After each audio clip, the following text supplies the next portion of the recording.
Welcome to episode 27 of the G2 on 5G.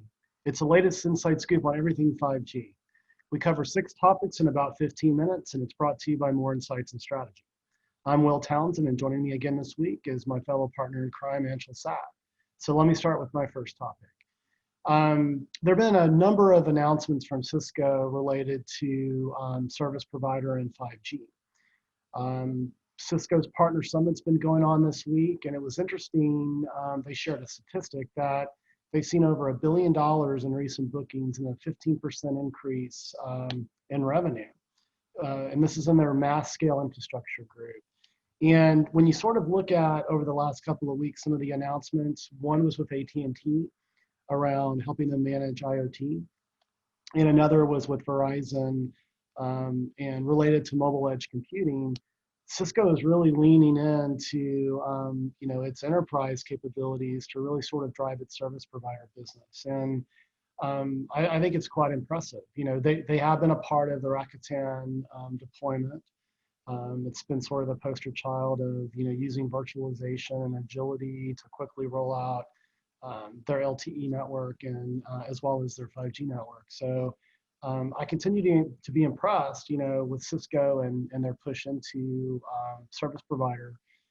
It's no secret that they're a leader in optical as well, supporting those transport networks. And so again, it's quite impressive. And I don't know, Anshel, if you follow Cisco very closely in this part of the world, but any thoughts? I think it's a little too deep into your world in terms of coverage. Right. But I mean, the truth is that partnering with companies like AT&T and Verizon for IoT and MEC computing is super important. Yeah. And Cisco can't miss all of the networking opportunities that are coming with 5G and the new devices and services that are going to utilize their networking or someone's networking. Mm-hmm. So it's really good to see that they're not only taking this seriously, but also gaining traction. Yeah, they've supported LTE and a lot of their router devices as sort of a failover, for Wi-Fi. I was in a session at Partner Summit just today. Scott Harrell is an executive that leads a lot of the roadmap development there, and asked him straight up, hey, is this something that Cisco is really going to focus on, private cellular networking? And he said they're still evaluating things. He did mention that they're going to support their customers, based on their needs. Wi-Fi 6, there are great improvements in device support, power management, and latency and all of that good stuff. But, this private networking sector is an area that I cover. Nokia is quite heavily focused there. Nokia's route to market, obviously a service provider, and it just seems natural to me that Cisco would want to lean into private networking because they have, arguably, the largest enterprise install base on the planet. So it'll be. I also think the way private networking is, I see it being deployed is going to be very enterprise Wi-Fi like, Mm-hmm. and that's right within Cisco's wheelhouse. So it feels like it should be a right fit. But I think we'll see, how that develops. Yeah, I agree. Well, let's shift to your first topic this week, and T-Mobile announced Mid-Band Rollout. Yeah, so as you know, we've been talking about T-Mobile 600 megahertz for quite some time now, and we've been talking about, how they've been aggressively rolling out 2.5 gigahertz as well. Mm-hmm. T-Mobile's been claiming that they're rolling out around 1,000 2.5 gigahertz sites per month. And on Wednesday, they announced that they were lighting up another 200 cities and towns, Mm-hmm. in addition to the 200 that they already have lit up. By the looks of it, most of these towns and cities are suburban areas surrounding the larger metropolitan areas that Sprint was already serving. So they turned on some suburbs like Overland, which is outside of Kansas City. Mm-hmm. They turned on some New Jersey, which is outside New York, and they turned on some Chicago. So it's a lot of even Dallas, I think. So a lot of them are kind of adjacent cities to big former Sprint markets. Mm-hmm. And the first initial 200 cities and towns were kind of already covered by Sprint, but have been now transitioned to T-Mobile. So it's good to see that they're actually expanding the footprint now, and that they're growing to a full count of 408 cities from 210 before. So they're more than doubling. I'm not sure if they're really quoting how many more pops they're adding by doing this. Those numbers were not quoted anywhere, but I think pops is obviously going to be the most important number in terms of actually delivering 2.5 gigahertz in a way that changes the network experience and improves bandwidth for most users. Mm-hmm. Mm-hmm. It's interesting. I read the release as well, and again, they reiterated that they have the biggest position in mid-band relative to their competitors out there. That's obviously based on the Sprint acquisition and the spectrum assets that were acquired there. And it seems like they're taking full advantage of that, right? And mid-band is going to be that great balance of propagation, distance, and performance, and really complements what they're doing in the low band, and also in millimeter wave and some of those larger metro areas that you were speaking to. And it makes perfect sense when you sort of look at what they're doing with their mid-band rollout to do those adjacent suburbs to those major metro areas. They're blanketing the density of their subscriber base, basically. And the interesting thing a lot of people don't really think about is 2.5 gigahertz. Sprint has already spent a considerable amount of time optimizing for coverage and making it work with HPUE and stuff like that for 4G. Mm-hmm. But what's really interesting is Sprint did not have a 600 megahertz coverage layer that improved 2.5 gigahertz coverage, because your coverage is essentially dependent on your upload capabilities, and 2.5 does not have the propagation that 600 does.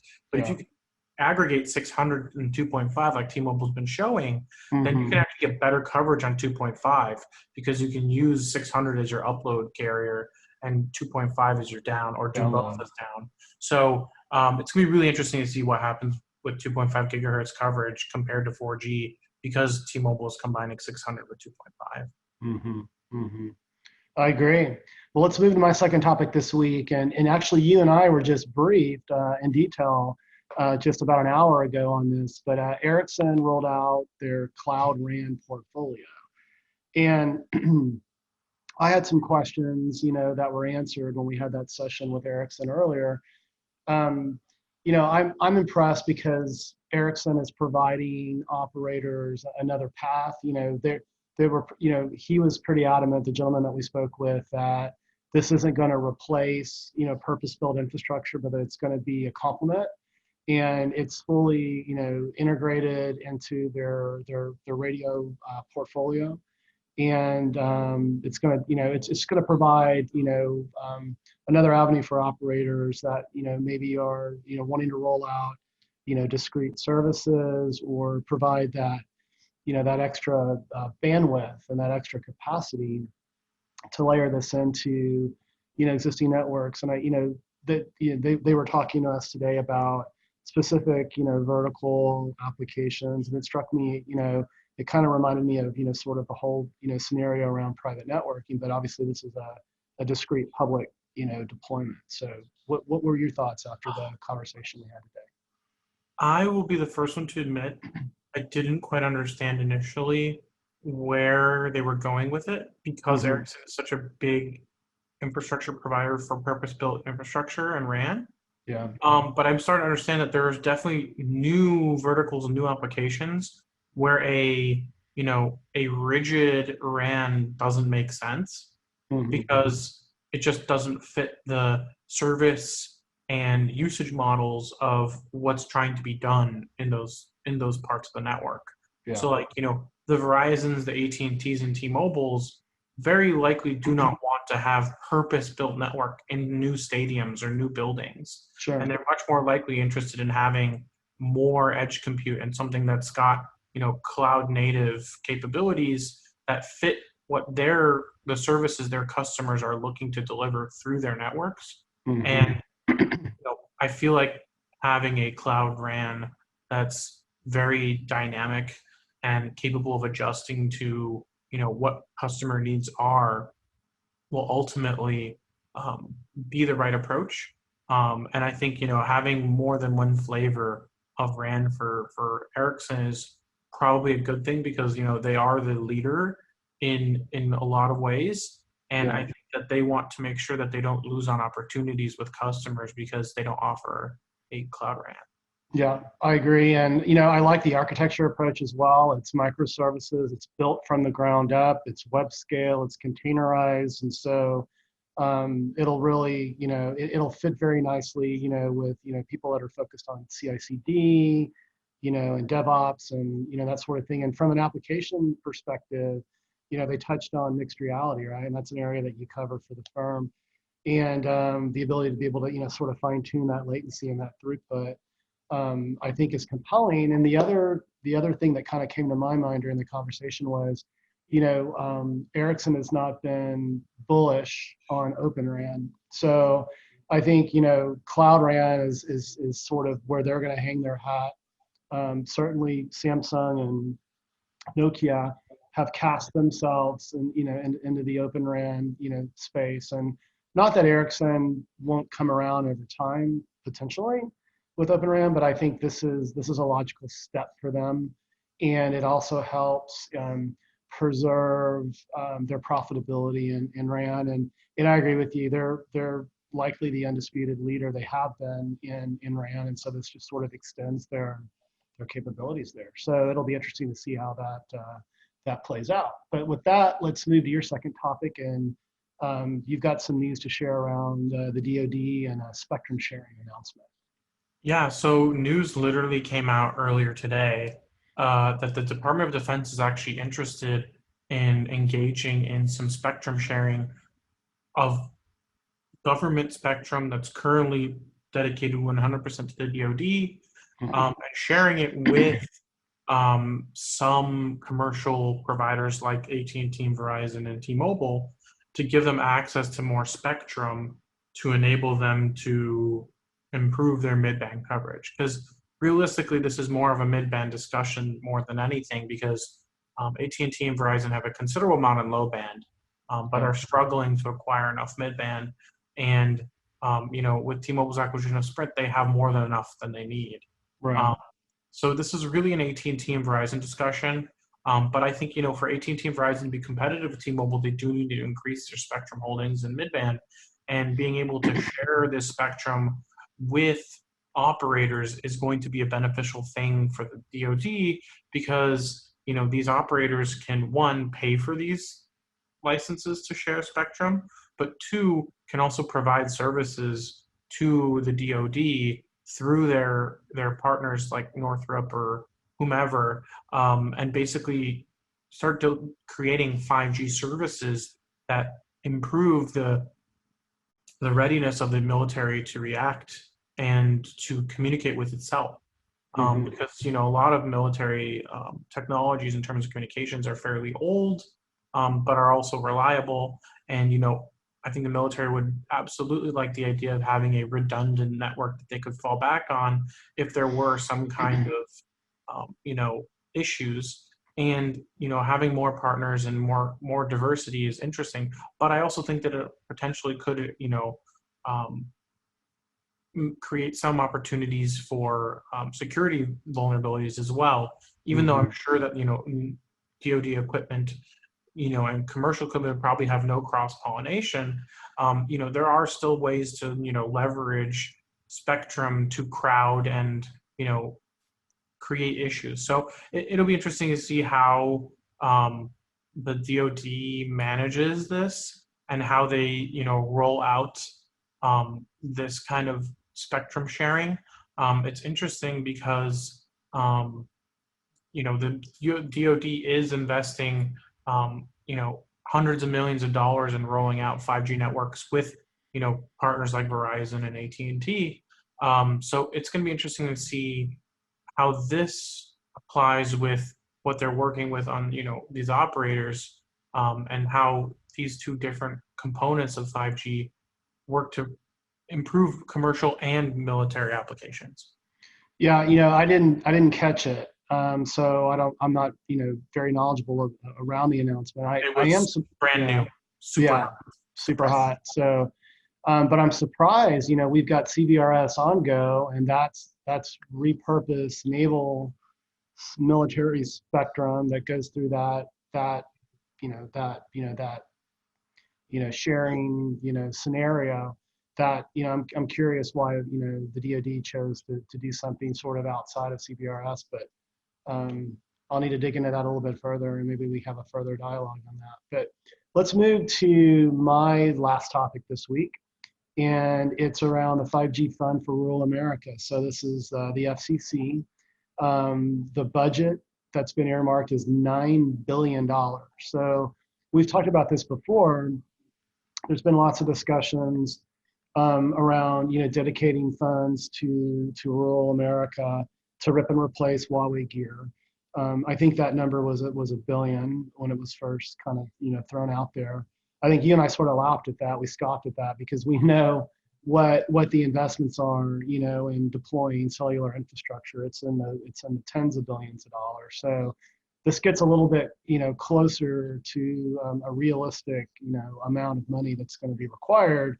But I'm wondering, where is all that going to be spent? Is it going to be solely just focused on, ripping and replacing existing infrastructure that's already serving rural America? Is it to expand, areas that are underserved, or is it both? I would assume both, but 9 billion still seems like a small number to me. What do you think? Well, I do think it's not enough money. It probably needs. Here's the problem. We as a country have spent, I think now hundreds of billions of dollars to have a nationwide fiber network that we do not have. So fundamentally, giving too much money to the government to roll out a program like this is problematic because we may never actually see the benefits of it. Yeah. That said, too little money also does not solve the problem. So there has Right. to be a happy medium.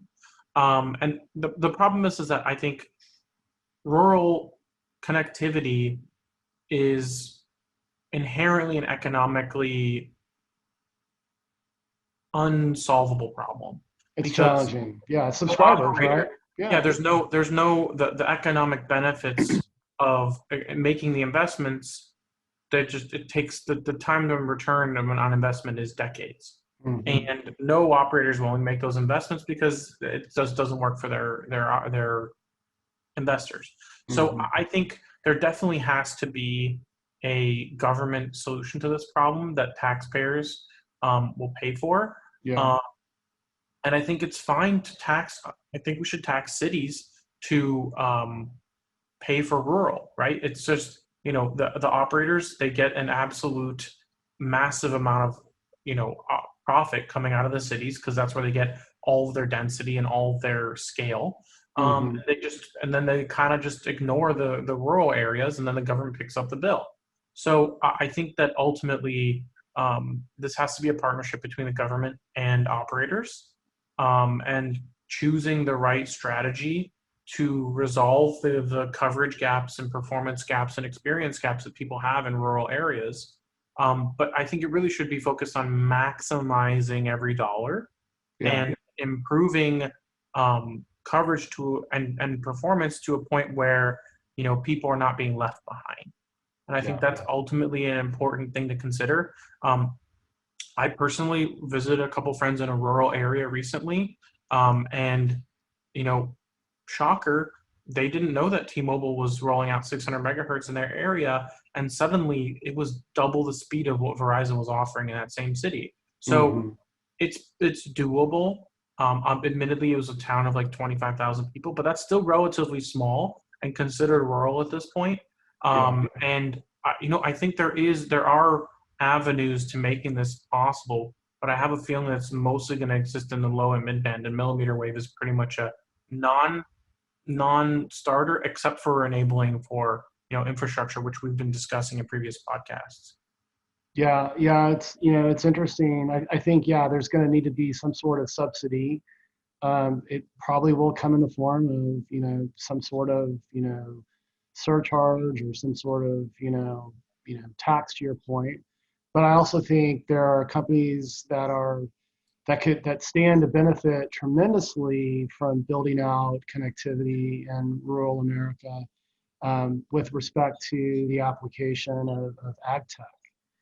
John Deere, they build those huge combines and tractors and all of that. I mean, I think it can be a hybrid model where, there has to be some subsidy there, but getting these large, agricultural, companies involved, and then getting creative around, like how to go figure that all out, and how to, you know, raise that additional, funding. And because, the benefit in ag tech is going to improve crop yields, it's going to improve ranching operations, it's going to improve hatcheries, and you name it, right? Market. So, It's yeah, gonna, so crop spoiling, all these. I mean, think about how much loss we have due just to crop spoilage. So it's like right, there's huge components to, just having data in real time.